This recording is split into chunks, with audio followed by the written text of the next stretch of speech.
నేను చెప్పినట్టుగా ఆ భవ్య ఆ ఉష పని పూర్తి చేసి దాని కడుపులో ఉన్న బిడ్డ ప్రాణం పోయేలా చేసుంటుందా?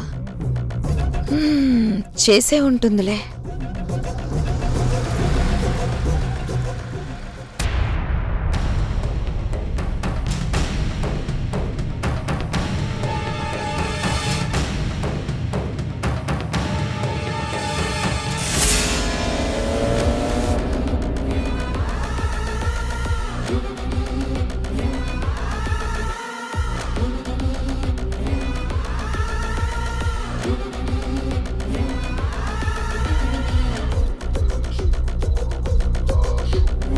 ఇదేంటి, చనిపోయిన ఉష బాడీని ఇంటికి తీసుకొస్తారనుకుంటే ఆరోగ్యంగా తీసుకొచ్చారేంటి?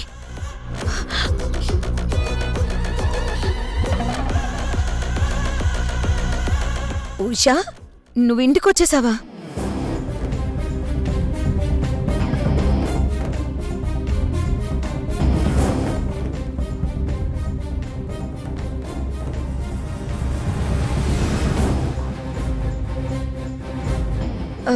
నీకు పూర్తిగా నయమైపోయిందా? ఐ మీన్, నువ్వు నార్మల్ అయిపోయావా?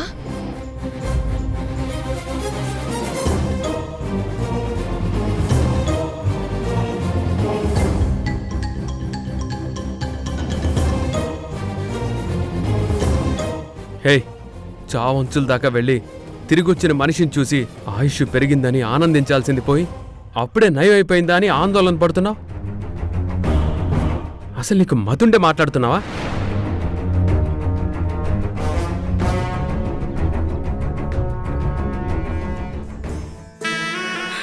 ఉషా,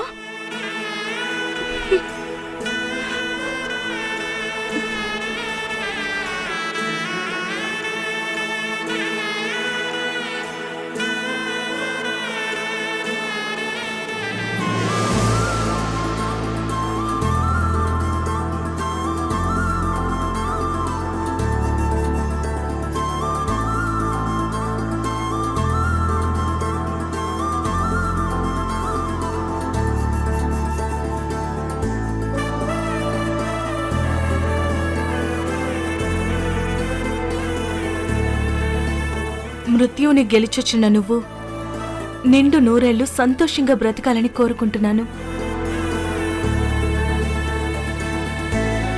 నువ్వు హాస్పిటల్లో చావు బ్రతుకుల్లో ఉన్నప్పుడు ఈ ఇల్లు ఒక చీకటి గదిలా కనిపించింది ఉషా.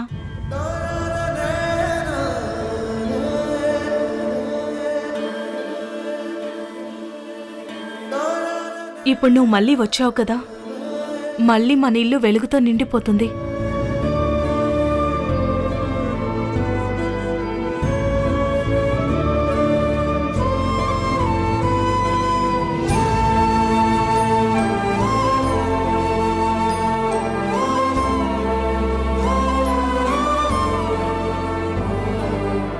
వదినా, ఉషన్ లోపలికి తీసుకెళ్ళండి. ఇప్పుడు ఉషకి రెస్ట్ చాలా అవసరం. అలాగే వదినా. రామ్మ ఉషా.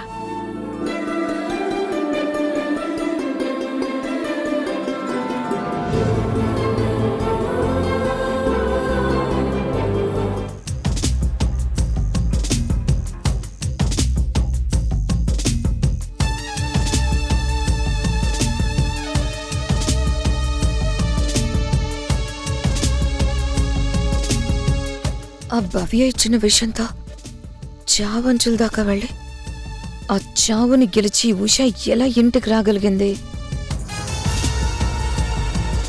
అసలు ఇదంతా ఎలా జరిగింది అర్థం కావడం లేదే. ఒకవేళ ఆ భవ్య నన్నేమైనా మోసం చేసి ఉంటుందా?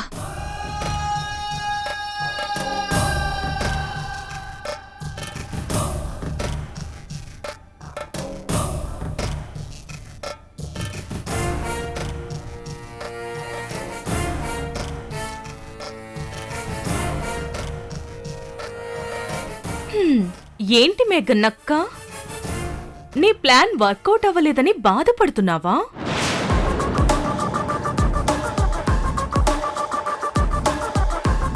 చెడ్డవాళ్ళు వేసే లెక్కలకి ఆ దేవుడిచ్చే తీర్పులకి మధ్య చాలా తేడా ఉంటుంది మేఘనక్క.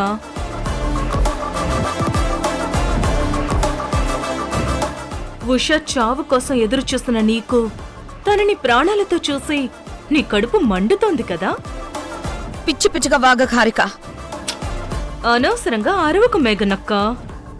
అరిచినంత మాత్రాన నిజం అబద్ధంగా మారిపోదు. తాను ఒకటి తలిస్తే దైవం ఒకటి తలుస్తాడన్నట్టు ఈరోజు ఆ దేవుడు నీ కుట్రని తలకిందులు చేసి ఉషను కాపాడాడు. అంతేకాదు, ఉషని చంపాలని నువ్వు విసిరిన రాయి ఆకాశానికి వెళ్లి తిరిగి నీ నెత్తిన పడబోతుంది. జాగ్రత్త. అందుకే ఇకనైనా బుద్ధి తెచ్చుకొని నీతిగా బతకడం నేర్చుకో మేఘనక్క. అలా చెయ్యలేదు అనుకో, ఈ రోజు ఉష బ్రతికినందుకు నువ్వు ఏడుస్తున్నావు కదా, అలాగే రేపు నీ పరిస్థితి చూసి నువ్వే ఏడవాల్సొస్తుంది. గుర్తుపెట్టుకో.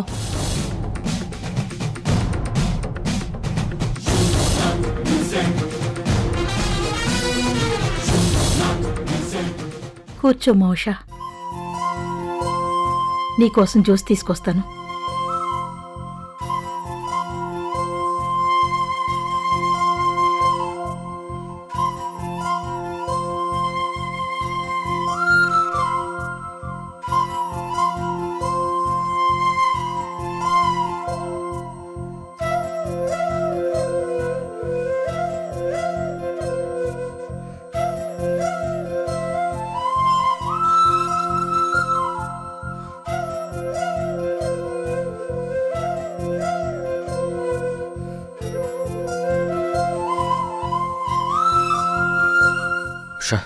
మళ్ళీ మనం ఇలా కలిసిపోవడం నాకు చాలా సంతోషంగా ఉంది.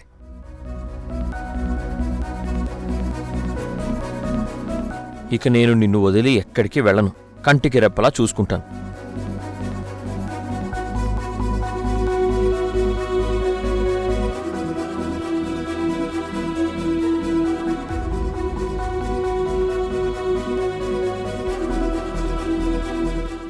గ్రహదోషం వల్ల తప్పు చేసిన నీ భర్త మళ్ళీ ఏ గ్రహదోష పీడన లేకుండా అతను బ్రతికి ఉండాలంటే ఇంకో 3 నెలలు నువ్వు నీ భర్తకు దూరంగా ఉండాలి. ఈ 3 నెలల విరహాన్ని నువ్వు భరిస్తేనే నీ భర్తకు మళ్ళీ ఆయుష్ పెరిగేది. అందుకే నీ భర్తను నువ్వు రక్షించుకోవాలంటే నీ మనసుని నువ్వు శిక్షించుకోక తప్పదు. పొరపాటున ఈ విషయం నువ్వు ఎవరితో చర్చించినా, ఈ పుణ్యకార్యం గురించి చెప్పినా ఈ భర్త నీకు దూరం అవుతాడు.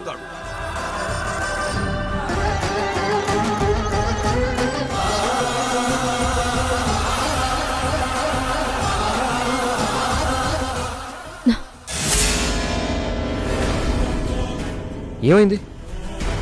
చూడండి, మీరు నన్ను వదిలి ఇక్కడి నుంచి బయటకు వెళ్ళడం మంచిది.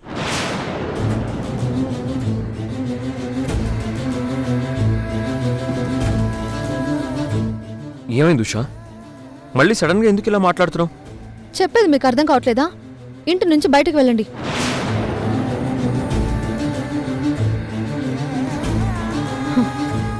మీరు ఇక్కడి నుంచి వెళ్ళకపోతే ఈసారి నేను నిజంగానే చనిపోతాను. ఆ యముడు తీసుకెళ్ళకపోయినా నేనే ప్రాణాలు వదిలేస్తాను.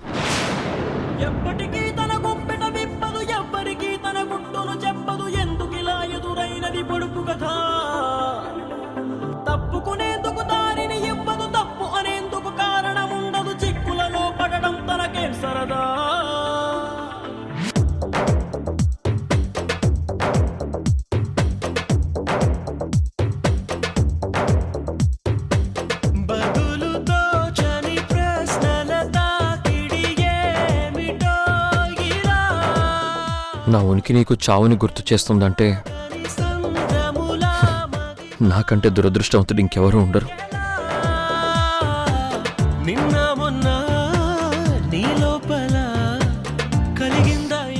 నువ్వు బాధపడకు, నేను వెళ్తున్నాను.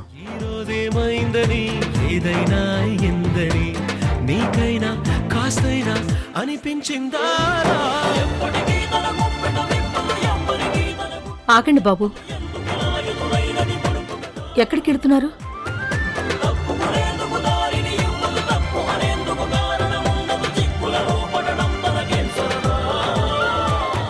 ఉషా ఇప్పుడే హాస్పిటల్ నుంచి వచ్చింది కదా, తనకి రెస్ట్ అవసరం.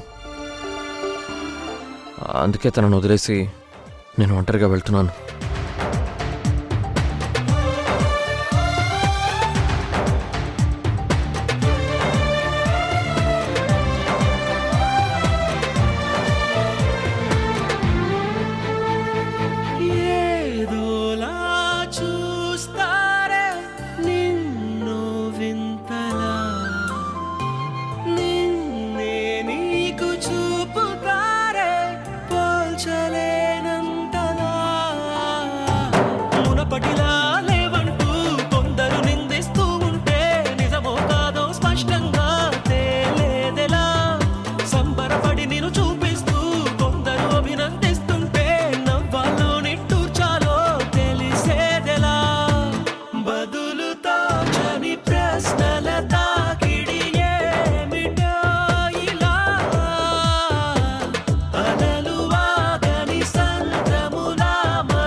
మేడం అది మాట్లాడుకో.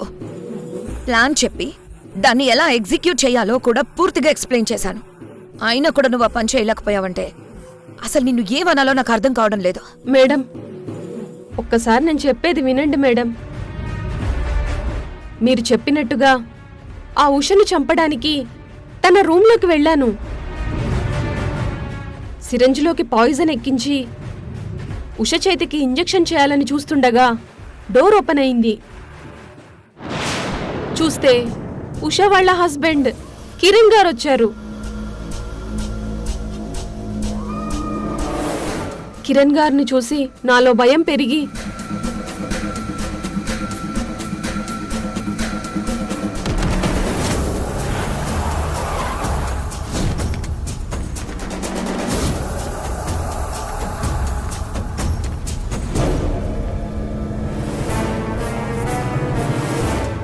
చేతిలో ఉన్న సిరంజ్ స్లిప్ అయి కింద పడిపోయింది.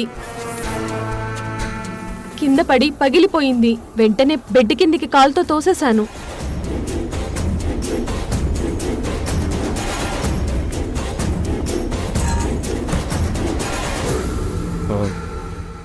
ఇందాకే ఒక నర్సు వచ్చి ఇంజెక్షన్ ఇచ్చి వెళ్ళారు కదా, మళ్ళీ ఇప్పుడు మీరెందుకు వచ్చేస్తున్నారు? ఆ నర్సు డ్యూటీ అయిపోయింది సార్. డాక్టర్ గారు ఇంజెక్షన్ ఇవ్వమని చెప్పారు, అందుకే ఇచ్చాను.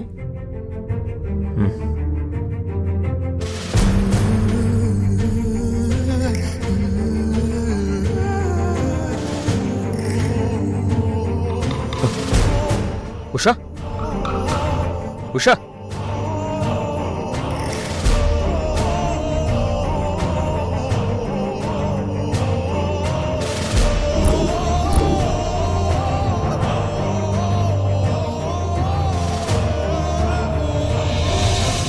ఉషా, ఉషా, ఉషా, ఏమైంది ఉషా?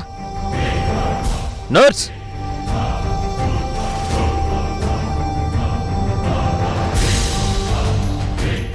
మీరు ఇంజెక్షన్ ఇవ్వగానే ఇప్పుడెందుకు తను సడన్గా ఆయాసపడుతుంది? ఇలాంటి టైంలో ఊపిరాడక ఆయాసపడ్డం నార్మలే సార్, మీరేం కంగారు పడకండి.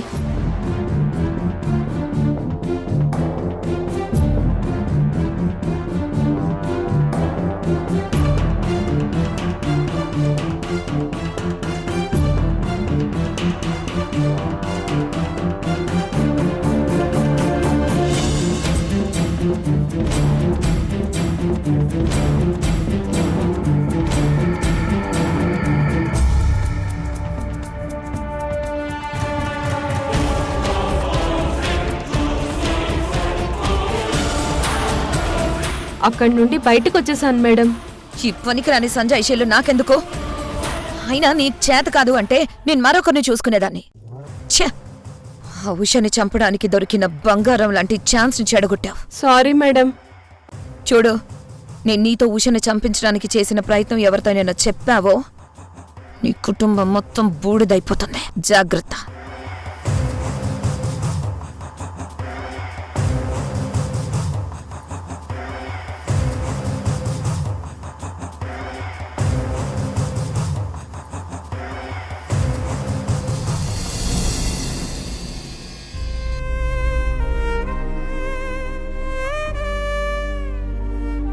అమ్మా ఉషా, ఏ దేవుడు వరమిచ్చాడో తెలియదు కాని నిన్ను, నీ కడుపులో ఉన్న నీ తండ్రిని చావు నుంచి కాపాడాడు.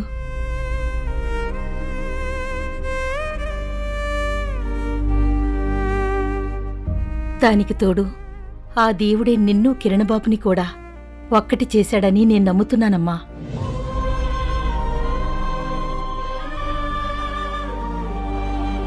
చూడమ్మా ఉషా, నీ భర్తతో నీకు మళ్లీ సఖ్యత కుదిరింది కాబట్టి మీరిద్దరూ సంతోషంగా కలిసుండండి.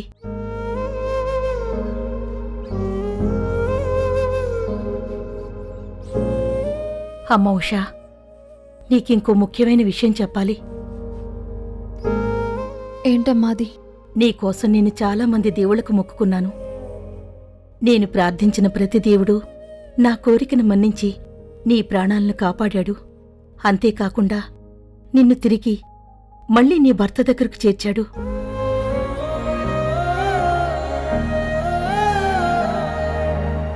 అందుకే నేను కోరిన కోరికలను తీర్చిన ఆ దేవుళ్లను దర్శనం చేసుకుని మొక్కిన మొక్కులు తీర్చుకోవడానికి తీర్థయాత్రలకు వెళ్తున్నానమ్మా.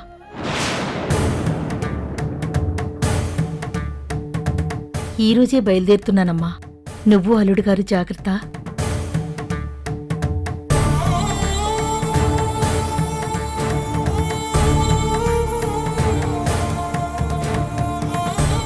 వదినా, మీకు ముందుగా చెప్పినట్టుగా నేను ఈరోజే తీర్థయాత్రలకు బయలుదేరుతున్నాను. నా కూతుర్ని అన్ని విధాలుగా మీరే జాగ్రత్తగా చూసుకోవాలి. మాకు బంగారం లాంటి కోడల్నిచ్చారు వదినా. మేం తనని జాగ్రత్తగా చూసుకుంటాం. మీరు బెంగ పెట్టుకోకండి. వస్తాను వదినా.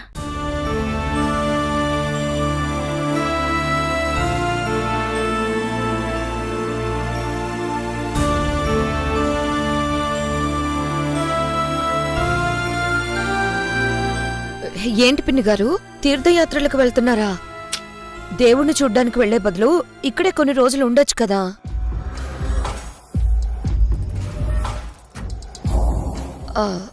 ఒకవేళ ఉషకి మళ్ళీ లేనిపోని సమస్యలొస్తే చెప్పుకోవడానికి మీరు పక్కనే ఉండాలి కదా.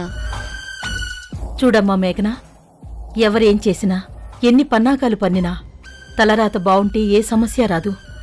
ఒకవేళ వచ్చినా ఆ సమస్య ఎక్కువ కాలం నిలబడదు.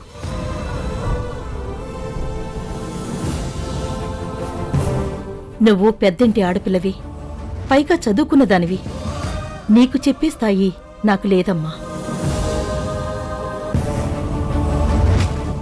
కాని ఒక్క విషయం, నీ చెల్లెల్లాంటి ఉషకి ఆపద వస్తే కాపాడు. కాని నువ్వే ఆపదగా మారకు. ఇక నేను బయలుదేరతాను.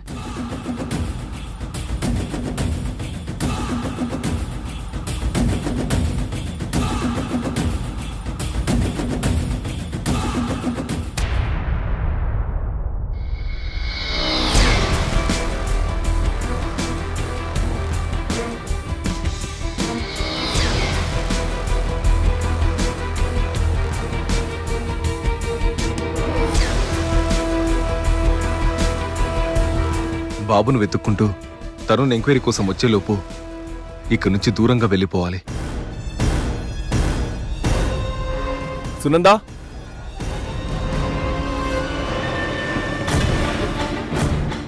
ఏంటండి? మనం కొన్ని రోజులు ఈ బిజీ లైఫ్కి, ఈ టెన్షన్స్కి దూరంగా మీ పుట్టింటికెళ్ళి ప్రశాంతంగా గడుపుదాం. ఏమండి, ప్రాబ్లం ఎక్కడుంటే అక్కడే ఉండి పోరాడాలని మీరు నాకు చాలాసార్లు చెప్పారు. అలాంటిది మీరే ఇలా దూరంగా వెళ్ళిపోతానంటారేంటి? నేను చెప్పేది నీకెందుకు అర్థం కావట్లేదు సునందా? కొన్ని రోజులు ఈ టెన్షన్స్ అన్నిటికీ దూరంగా వెళ్దామంటే నా మాట ఎందుకు వినట్లేదు నువ్వు? ఏదేమైనా మనం ఈ రోజు ఊరికి బయలుదేరాల్సిందే. నువ్వు వెళ్ళి లాగేజ్ సర్దు. చాలా రోజుల నుంచి మిమ్మల్ని గమనిస్తూనే ఉన్నాను. ఈ మధ్య మీరు ప్రతిదానికి ఓ టెన్షన్ పడిపోతున్నారు. ఎప్పుడూ లేంది కోపంగా ఉంటున్నారు. అసలేం జరిగిందండి? మీరు దేని గురించి ఇంత టెన్షన్ పడుతున్నారు? ఏమైందండి? ప్రభుగారు,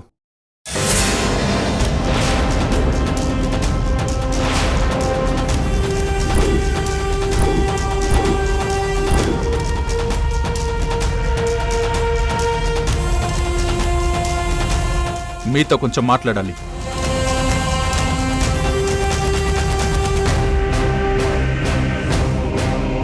చనిపోయిన ఆ బాబును మా బిడ్డ అని నమ్మించి మా బిడ్డను మీరు తీసుకున్నారు. మీరు మర్యాదగా నిజం ఒప్పుకుని మా బిడ్డను మాకిచ్చేయకపోతే నేను లీగల్గా ప్రొసీడ్ అవుతాను.